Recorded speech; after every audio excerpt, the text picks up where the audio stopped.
Assalamualaikum warahmatullahi wabarakatuh. Kita di Riau, ada orang tinggal di Jakarta. Gak mungkin tinggal dari Riau menyaksikan bahwa orang itu aktif. Gak mungkin, kan? Karena tidak terlihat jauh dari kita. Apalagi yang beda alam, bukan beda wilayah. Ya, maka jin itu tidak bisa menjadi saksi dan pencerahan jin itu tidak boleh dibenarkan. Terus yang disampaikan jin itu gimana? Yang disampaikan jin itu boleh menjadi petunjuk, tapi tidak boleh menjadi saksi, tidak boleh menjadi bukti. Kenapa? Karena kita yakin jin itu berdusta, suka mengadu domba antar manusia. Dia bisa membunuh bulan yang membunuh wanita tersebut, dan kita tidak tahu apakah itu betul atau tidak. Itu hanya menjadi petunjuk saja untuk kepolisian. Tapi menyangkut dengan apakah itu betul atau tidak, tidak boleh kita. Dan itu kita di dalam Islam sudah jelas akidah dan pemahaman kita terhadap bangsa jin tersebut. Maka percaya kepada Allah, jin itu mencuri di kurma sedekah. Kita malam pertama, malam kedua, malam ketiga, dia bilang enggak, malam ini saya nggak bakal biarkan kamu. Kamu sudah 3 malam berturut-turut, kamu ini kurang ajar. Udah, nggak bisa, saya lepas. Saya akan melaporkan kamu kepada Rasulullah. Apa kata jin? Ya udah nih, kita buat kesepakatan. Kamu lepas aku dan aku kasih amal yang bagus. Masya Allah, syaitan bisa menasihati juga gitu ya. Ya, kadang-kadang kayak orang gitu. Ada orang tukang mabuk menasihati orang yang masih sholat, menjadi ibadah ya. Kadang-kadang begitu cerita uniknya. Akhirnya si syaitan itu bilang apa? Lepas aku dan aku kasih amal yang bagus. Apa amalnya? Kamu baca ayat kursi sebelum itu. La yazalu alaihi hafizun hatta sholat. Ada malaikat menjaga kamu dari lawan sampai begadang. Pada saat dikasih amalan, dilepas. Besok pagi cerita kepada Rasulullah. Apa kata Nabi? Kata Rasulullah SAW, sadaqaka wa huwa kadhub. Betul apa yang dia sampaikan. Kalau kau baca ayat kursi, ada malaikat menjagamu dari malam sampai pagi. Tapi dia seorang pendusta. Jadi itu pendusta. Apa yang dia sampaikan betul, tapi dia seorang pendusta. Gak bisa dibenarkan. Kata Rasulullah SAW. Maka jin itu bisa mencuri. Dan pernah salah satu sahabat Rasulullah bin Ka'ab, jin suka mencuri barang-barang mereka. Ya. Tapi jin itu tidak bisa mencuri sesuatu yang sudah dikunci, apalagi dia bacakan bismillah. Antum simpan uang di dalam Quran atau berkas atau apapun itu di dalam Quran, itu tidak menjadi bukti bahwa itu tidak hilang, pasti hilang juga.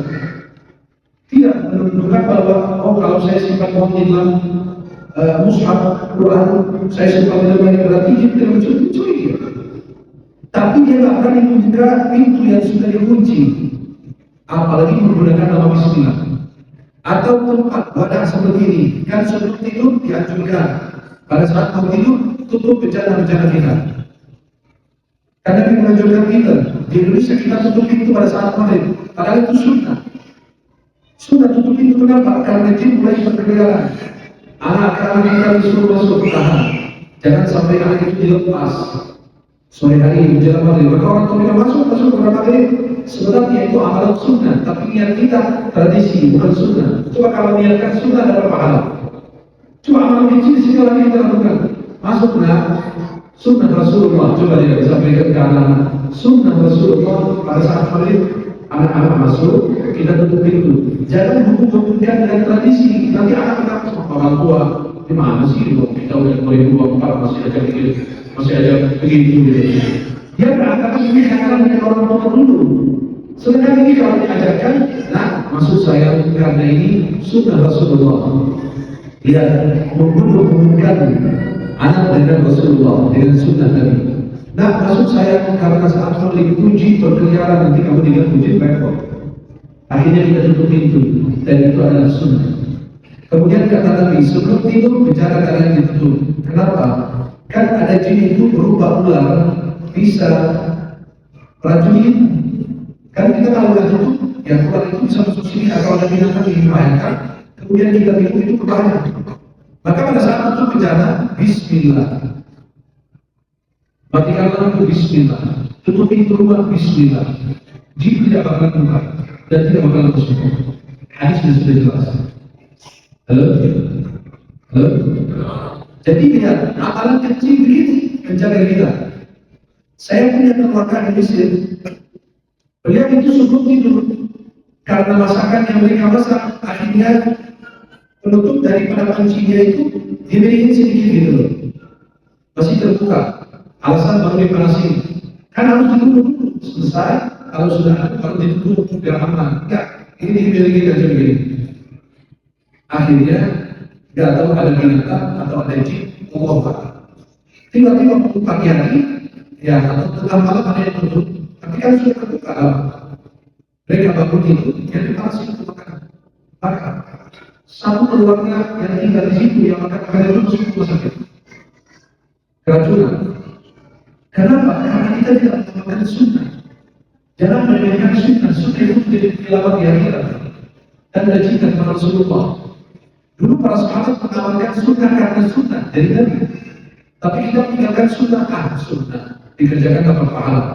Tidak dikerjakan tidak apa-apa. Itu orang-orang yang kurang cinta kepada Rasulullah. Tapi kalau orang yang memang cinta kepada Nabi, sunnah diamalkan tanpa pahala, tidak diamalkan rugi. Sunnah Qabliyah ini bayangkan bisa menutupi kekurangan sholat fardu di hari kiamat. Hadis dari Tirmidzi dari Abu Hurairah radhiyallahu anhu. Maka jin itu bisa mencuri, ya, tapi dia tidak bisa mencuri sesuatu yang sudah ditutup dengan Bismillah. Letakkan anak jenazah itu Bismillah, tidak dikerti. Tutup pintu rumah kita malam Bismillah. Pintu masjid Bismillah, tiba-tiba fakir-fakir. Dan kita melihat banyak dari CCTV, dari kamera, banyak kejadian-kejadian aneh. Ya, saya punya informasi, dapat informasi kemarin salah satu jemaah di salah satu wilayah saya sebut. Beliau itu mengatakan malam hari istrinya lagi garasi beliau besar. Tiba-tiba dari CCTV itu ada istri lagi dan anak yang lagi duduk di garasi di belakang mobil. Tiba-tiba mobil itu nyala dan jalan sini nabrak. Anak dan istrinya dan meninggal di tempat. Kenapa? Karena pada saat ditutup pintu garasi atau dirapatkan dan tidak dibaca bismillah. Tapi itu berbahaya. Hal kecil itu bisa berbahaya. Dan jangan remehkan amalan-amalan kecil dalam Islam. Karena itu semua pasti ada manfaatnya. Masuk WC aja sudah diatur. Ribet masa masuk WC aja harus pakai ini. Aman aja, loncat pakai 2 kaki aja. Itu enggak. Kenapa? Karena itu tempat kotor. Kita menggunakan kaki kiri karena tempatnya kotor. Tapi kalau ke masjid, kaki kiri kanan. Dan kita dianjurkan baca doa dulu, baca doa lagi. Luar biasa. Kenapa? Karena di situ banyak hikmah, banyak pelajaran yang mungkin kita paham atau tidak paham. Maka yang mereka mencuri untuk mencuri, kecuali sesuatu yang ditutup dengan Bismillah. Yang kedua, pernah kita dengar kasus anak yang masuk hutan, kemudian dia diculik jin kata dia, dan dibawa ke alam mereka. Betul tidak itu? Dalam syariat Islam, dalam pandangan Islam betul ada. Kata ulama, betul itu bisa terjadi, tapi jangan terjadi. Artinya apa? Ya nggak setiap hari kita dengar ada yang curi jin, habis harusnya. Kata orang, ngapain jin curi orang Indonesia yang Muslim? Kenapa tak curi orang Zionis saja? Nah itu bukan urusan kita. Orang kafir yang bisa kerja sama dengan jin, bukan sama. Jin kafir, dia kafir yang sama aja gitu. Kayak orang bilang, kenapa sih jin itu selalu ganggu orang Islam? Ya karena dia mengganggu orang baik. Kalau orang dulu, apa yang diganggu? Jin itu ada di depan masjid di sini, di depan pintu sana. Tapi jin yang kafir yang besar, bukan jin yang kecil. Di depan diskotik, tempat karaoke, itu tempat pastinya gak ada jinnya. Karena manusia langsung jin semua. Halo? Apalagi sekarang di Indonesia punya duit, punya tempat karaoke besar, ujung-ujungnya rusuh, lalu ditutup. Awalnya ayo kita berdansa, siapa itu orang? Lahir di mana itu? Ada di mana itu? Pinggir rel mana itu orang? Tiba-tiba, ayo kita berdansa, perempuan berdansa sampai akhir hayat. La haula wala quwwata illa billah. Ini manusia muncul dari lubang mana ini? Ini muncul dari mana itu orang? Akhirnya pada saat masyarakat rusuh, nangis. Kami minta maaf karena telah mengganggu perasaan masyarakat yang begini dari itu. Nah, kamu dari awal yang mengajarkan ada. Ente orang mana datang di sini merusak anak bangsa, anak-anak lingkungan kan buruk sekali. Ente tahu dari awal. Nanti kalau orang Islam bergerak selesai urusan. Cuma kita mereka aja jangan terjadi hubungan. Itu yang disayangkan. Itu orang punya duit rusak anak, generasi kita rusak. Allah alam ke depan akan terjadi. Maka jin itu bisa menculik. Bahkan pernah terjadi ada riwayat yang diriwayatkan oleh Imam Al-Baihaqi di zaman Sayyidina Umar bin Khattab ada orang yang diculik jin selama 4 tahun. Kemudian dia dikembalikan lagi. Lalu dia ditanya, kok kamu bisa kembali lagi? Kata beliau, alhamdulillah, jin yang menculik saya jin kemarin jin kafir. Dan ada jin mukmin menyerang jin kafir tersebut dan aku dilepas. Berarti jin itu bisa menculik orang ada. Lalu saya dengar juga kabar semalam atau tadi pagi ada orang juga yang di daerah sini atau di daerah mana itu dia diculik jin dari tahun berapa?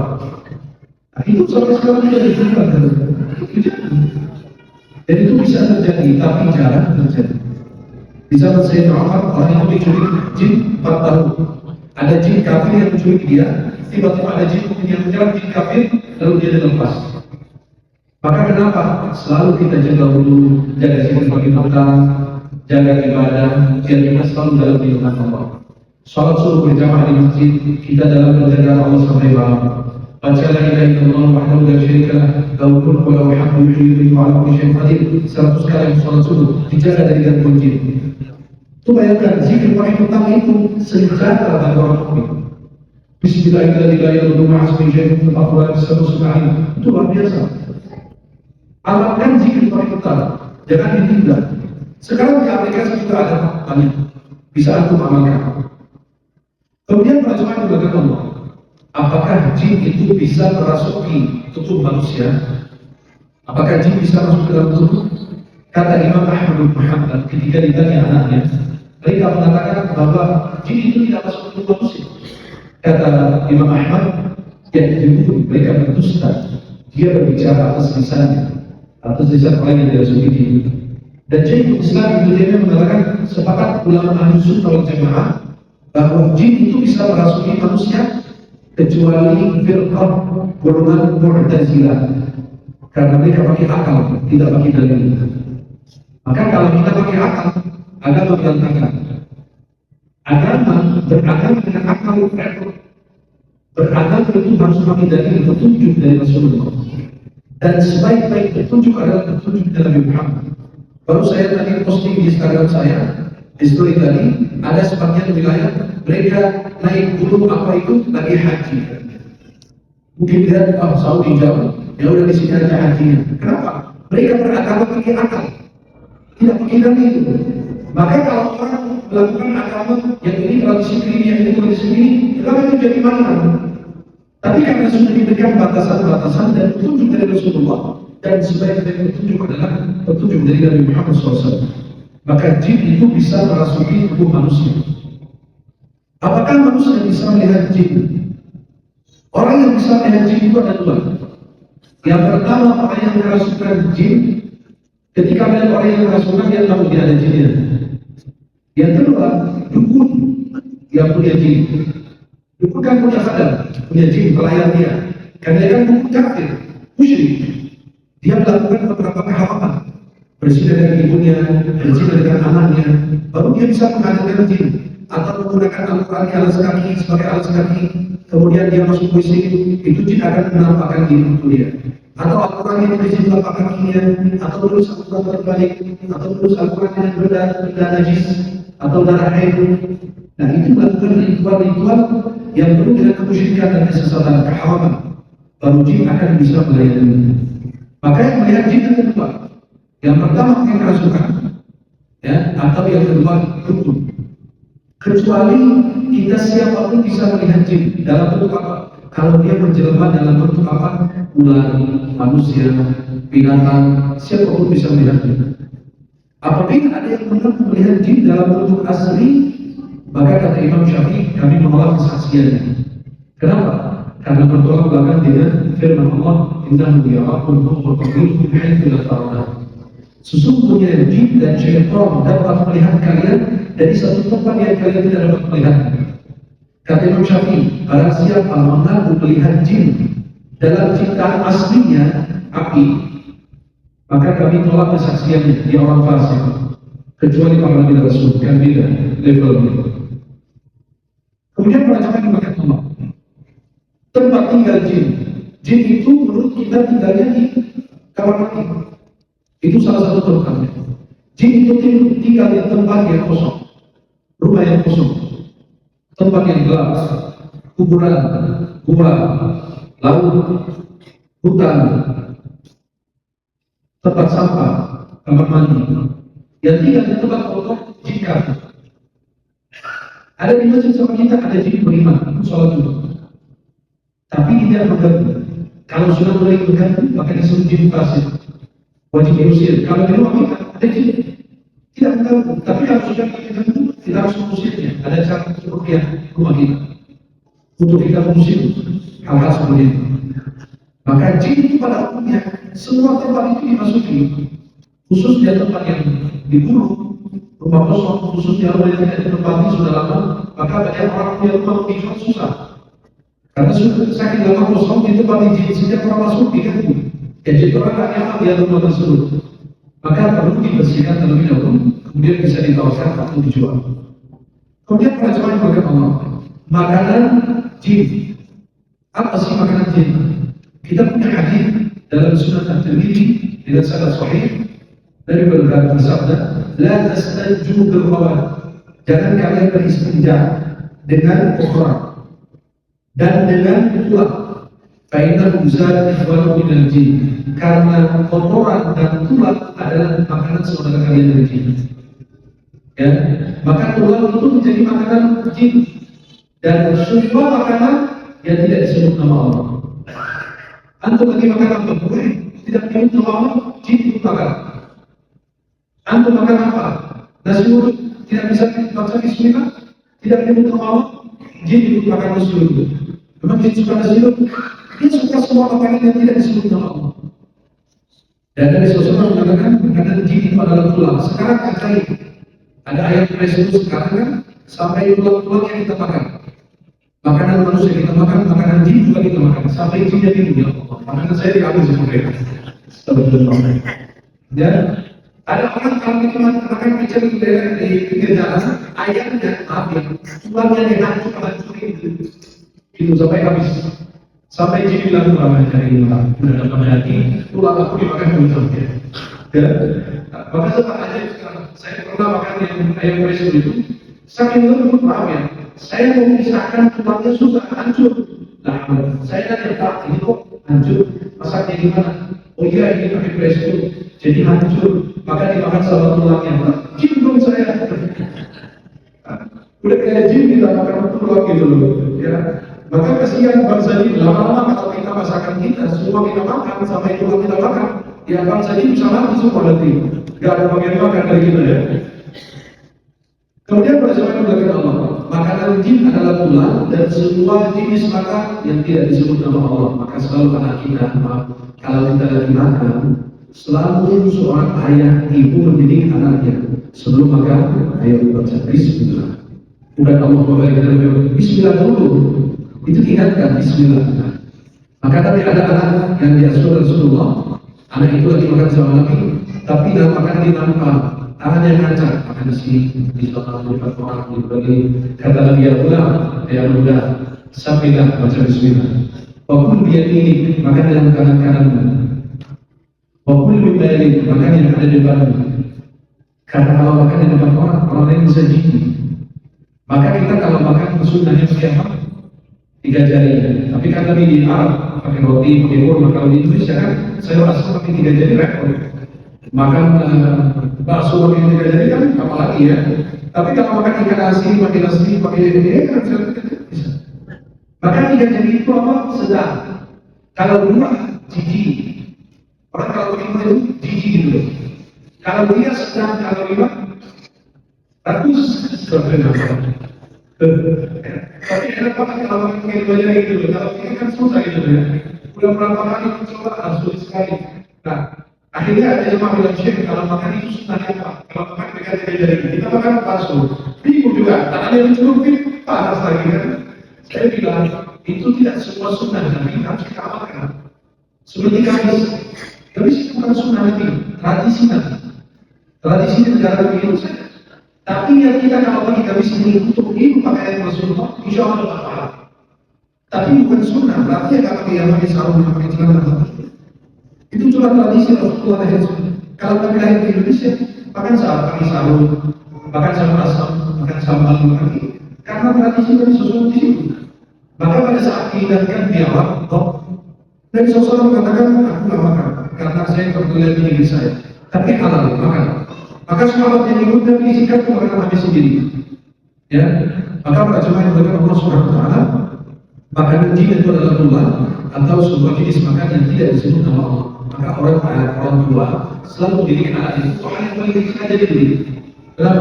Pada saat makan, jangan lupa bismillah. Itu yang paling utama. Ya. Kemudian pada jemaah yang berkata apakah jin itu masuk surga atau tidak?